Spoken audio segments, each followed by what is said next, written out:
Doctor صاحب اب آپ یہ فرمائیں کہ بالفرض آپ نے کچھ چیزیں تو فرما دی تھی کہ یہ فائدے ہیں اس کے، کچھ اور بھی فائدے ہیں، اگر ساتھ یہ بھی فرمائیں کہ کن کن بیماریوں سے آدمی بچ جاتا ہے؟ اچھا، ایک جو سب سے امپورٹنٹ جو فائدہ تھا وہ ایک اسٹڈی ہوئی، اچھا یورپینز نے کی، ٹھیک، اور اس میں انہوں نے 55,000 والنٹیئرس کو ڈالا، ٹھیک، اور اس میں اسٹڈی کیا گیا کہ وہ لوگ جو جلدی سوتے ہیں اور جلدی اٹھ جاتے ہیں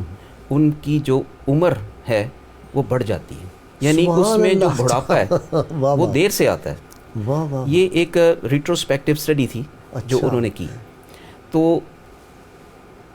اب یہ نماز یعنی اگر کوئی ینگ رہنا چاہتے ہیں ہمارے ناظرین میں سے تو تہجد شروع کر دیں۔ ایبسولوٹلی، واہ سبحان اور اللہ۔ باقی جیسے میں نے پہلی نمازوں کے فائدے بتائے،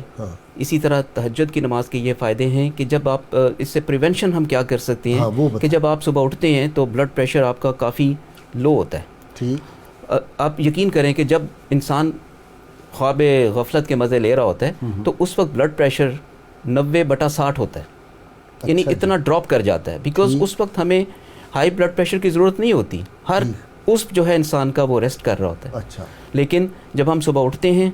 اور یہ یاد رکھیں کہ جب بلڈ پریشر لو ہوتا ہے تو ہارٹ کی اپنی فلنگ بھی جو ہے نا وہ کم ہو جاتی ہے، وہ جو کورونری آرٹریز ہیں، یہ جو سمجھانے کے لیے عام لوگوں کو یہ ہے کہ دل تو 24 گھنٹے چلنا ہے، ساری عمر چلنا ہے اس نے، ٹھیک ہے، ہر چیز سو جاتی ہے، ٹھیک، جب انسان سوتا ہے جی جی، کم ہو جاتا ہے اس کا فنکشن، لیکن دل چلتا رہتا ہے، اس کو چلنا ہی ہے۔ اب دل کو چلنے کے لیے اس کو بھی تو کچھ چاہیے نا، خوراک، اس کی جو خوراک ہے وہ اس کی کورونری آرٹریز یا اس کی وریدوں سے آتی ہے، ٹھیک، اب اس کو جو فلنگ کے لیے ضروری چاہیے ایک خاص قسم کا پریشر، تو یہ یاد رکھیں کہ سب سے زیادہ جو ہارٹ اٹیکس ہوتے ہیں وہ ارلی مارننگ ہوتے ہیں، سوئے ہوئے ہوتے ہیں، جی بالکل، اس کی وجہ یہ ہوتی ہے کہ بلڈ پریشر لو ہو جاتا ہے۔ تو جب آپ صبح اٹھتے ہیں اس نیت سے کہ میں نماز تہجد پڑھوں گا، تھوڑا سا آپ چلتے پھرتے ہیں، تھوڑا سا آپ پانی شانی پی لیتے ہیں، بالکل وضو کے بھی بے شمار فائدے ہیں اس کے جو ہیں۔ آپ جب چلتے پھرتے ہیں تو آپ کا بلڈ پریشر تھوڑا سا نارمل پہ آتا ہے، تو جب آپ کا بلڈ پریشر نارمل پہ آئے گا تو وہ جو آرٹریز جو انڈر فلڈ تھیں، جو کم بھری ہوئی تھیں، وہ بھر جاتی ہیں اور دل کو زیادہ توانائی ملتی ہے، جس سے خون ان میں آنا شروع ہو جاتا ہے، جس کی وجہ سے آپ کا دل جو ہے وہ مضبوطی کے ساتھ دھڑکتا ہے۔ اسی طرح جب بلڈ پریشر بڑھے گا تو آپ کی دماغ کی جو خون کی نالی ہیں وہ بھی بھریں گی، سپلائی جائے گی، اور باہر سے دیکھیں نا صبح کے وقت کوئی شور و غل نہیں ہے، کوئی دھواں نہیں ہے، کوئی آلودگی نہیں ہے، پیور آکسیجن آپ لے رہے ہیں، یہ اللہ کی شان ہے۔ اس پیور آکسیجن سے جو اعضائے رئیسہ ہیں آپ کے، دل، دماغ، گردے، جگر، ان سب کی جو ہے ایک قسم کی رینوویشن ہو جاتی ہے، ان کو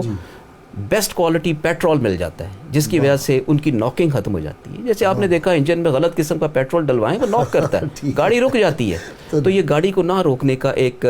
لامتناہی سلسلہ ہے اگر آپ اس کو عادت بنا لیں۔ واہ واہ واہ، اور وہ